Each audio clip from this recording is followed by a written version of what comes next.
Oltinchi variant 38-savol. Nozimaning bir kun davomida iste'mol qilgan oziqa tarkibida 100 gram oqsil bo'lib, u uglevodning massasidan 4 marta kam. 100 gram 4 marta kam deyapmiz. Yog'ning massasi 0.8 marta ko'p. Birinchisi oqsil 100 gram bo'lsa, uglevod 4 marta ko'p bo'ladi.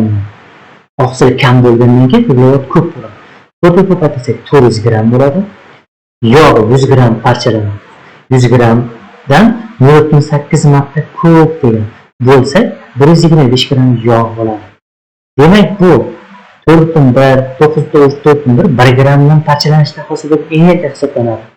Demak Asiga hosil bo'lgan umumiy energiya 100 ni 4.1 ga, 125 ni 9.3 ga, 400 ni 4.1 ga ko'paytirsak 3212.5 kcal energiya bo'ladi. Asiga javob shu. B esa uglevodning massasi yog' massasi qancha? 400 dan 125 ayirsa 275 gram bo'ladi. Yechimni Po'latov Zahirdan tayyorladi. Kanalimizga a'zo bo'lib qo'ying, like tugmasini bosing.